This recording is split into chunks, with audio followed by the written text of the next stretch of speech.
Oui, bonjour, bonjour les amis. Alors merci d'être là. Tekla, on se connaît peut-être depuis un petit peu, on va peut-être apprendre à se connaître.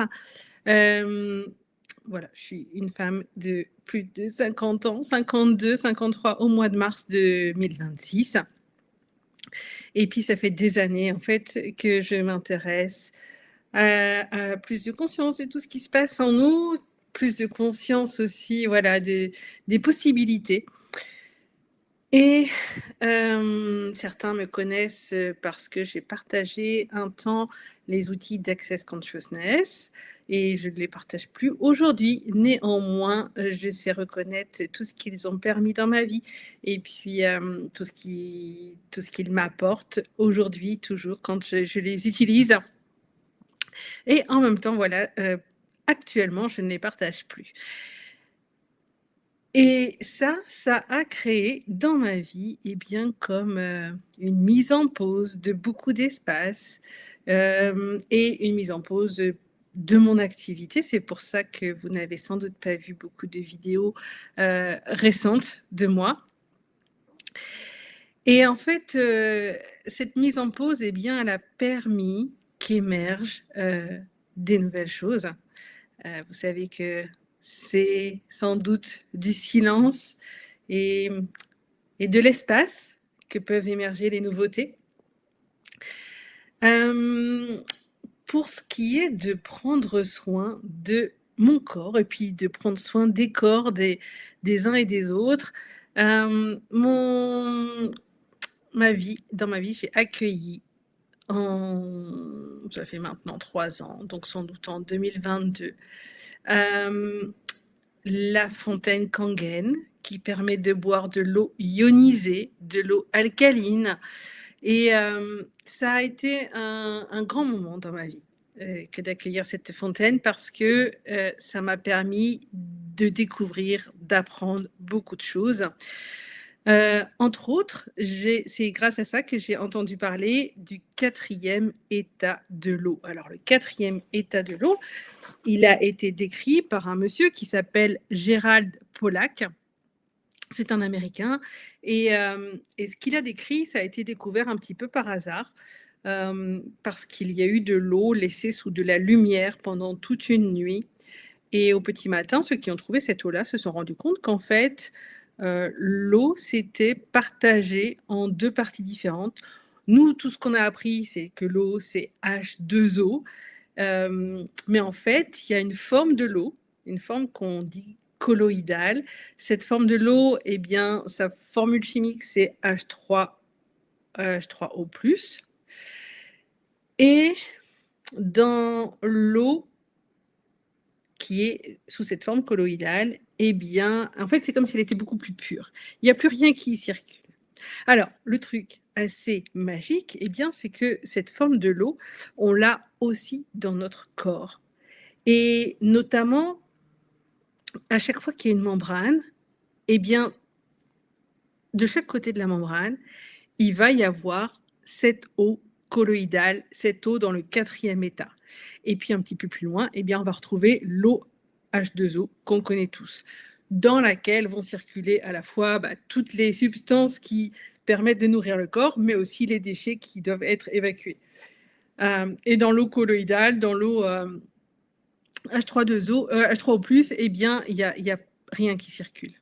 Et en fait, cette eau colloïdale, c'est un petit peu ce qui va nous permettre d'avoir de l'espace dans notre corps. Je vous ai dit qu'elle était autour des membranes et notre corps, il est plein de fascia. Les fascias sont des membranes. Donc cette eau colloïdale, eh bien, elle est partout dans notre corps. Et plus on en a, et plus on va se sentir spacieux, peut-être libre de mouvement. Et ça arrive avec le temps, avec les années, avec les déchets qui s'accumulent, avec tout un tas de choses, et bien que la quantité, le pourcentage de cette eau colloïdale, eh bien, il va diminuer dans le corps. Alors, je vous ai dit que Gérald Pollack, quand il a découvert ça, eh bien, c'est parce qu'il faisait une expérience, en fait, et puis d'ailleurs, c'était une erreur d'expérience, mais la lumière est restée sur de l'eau pendant toute la nuit.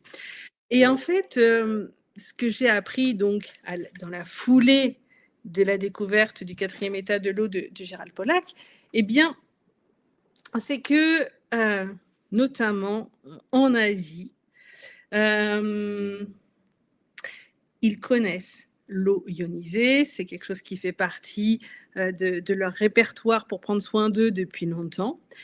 Mais ils le font aussi avec la lumière et notamment, alors ici, l'auteur Song Wang parle du Japon. Le Japon, vous connaissez, vous avez sans doute entendu parler des sources d'eau chaude, mais ils ont aussi l'habitude depuis très longtemps de prendre soin d'eux grâce à la lumière et notamment grâce aux infrarouges. Ils font ça en allant s'enterrer dans du sable qui a reçu la lumière ou qui reçoit la lumière du soleil. Et le sable, lui, ce qu'il va renvoyer, ce sont des infrarouges. Voilà. Alors, j'ai trouvé ça passionnant, moi, quand j'ai découvert tout ça. Et puis, je me suis mise à chercher encore plus, à chercher comment est-ce que je pouvais offrir les infrarouges, moi, à mon corps. En fait, il y a plusieurs possibilités. En fait, notamment aux États-Unis, c'est un peu moins fréquent encore en France pour l'instant, mais il y a quand même des gens qui connaissent. Il y a plusieurs possibilités pour recevoir des infrarouges. D'ailleurs, je pourrais vous montrer, voilà, il y a un masque, voilà. Mais quand j'explorais, je me suis rendu compte qu'il y avait une fréquence encore au-delà. Alors, pour résumer, la lumière, le spectre visible, donc du violet jusqu'au rouge, au-delà du rouge, les infrarouges, et en fait, au-delà des infrarouges, il y a une fréquence qui s'appelle les térahertz, qui est particulièrement bénéfique pour nos cellules. Et quand j'ai entendu ça, je me suis mise à continuer mes recherches. J'ai juste continué. Et en fait, je suis arrivée, j'ai découvert qu'il y avait des sociétés en Malaisie qui avaient déjà fabriqué des objets qui émettent des térahertz. Alors, j'ai adoré découvrir cela. Et en même temps, à ce moment-là, on est à l'époque, en 2023, tous celles et ceux que j'ai cherché à contacter pour en savoir plus, pour savoir comment est-ce que j'allais pouvoir recevoir ça en France, personne ne m'a répondu. Peut-être qu'il y a des choses, des fois c'est le moment, puis des fois c'est pas le moment. Sauf que, en août 2025, une amie que je connais dans le cadre d'Access Consciousness, qui a des origines en Chine, en revenant d'un voyage en Asie, elle m'a dit: Thécla, est-ce que tu veux que je te parle de Holy Life? J'ai dit: Holy Life, tu veux dire les térahertz? Elle m'a dit: oui, alors c'est pas que les térahertz, parce qu'il y a aussi les champs électromagnétiques pulsés. En anglais, on parle des PEMF. Mais c'était bien ça, c'était bien la société Holy Life qui revenait dans ma vie et puis du coup qui s'est carrément implantée. Et je ne suis même pas sous la main, je ne l'ai pas pris avec moi, mais vous allez peut-être voir d'autres vidéos que j'ai faites où je porte. Il y a un masque, ça s'appelle le Galaxy One, qui émet des PEMF et du coup spécifiquement dans la région de nos yeux. En tout cas, cette technologie-là, si jamais vous avez envie de la découvrir, de voir ce que ça fait, de voir peut-être comment ça fonctionne, même si on ne va pas bien sûr dévoiler tous les secrets de la technologie, mais si vous avez envie de découvrir, faites-moi signe et puis je vais vous expliquer comment c'est possible. Voilà, je vous dis à très vite et puis je reviendrai de vous parler parce que de tout un tas de choses que j'ai continué à explorer, même si je n'en ai pas beaucoup parlé. Mais voilà, j'ai aussi, depuis que j'ai eu la fontaine Kangen, changé mon alimentation. Et ça voilà, c'est quelque chose qui me passionne aussi et dont je reviendrai vous parler. À très vite.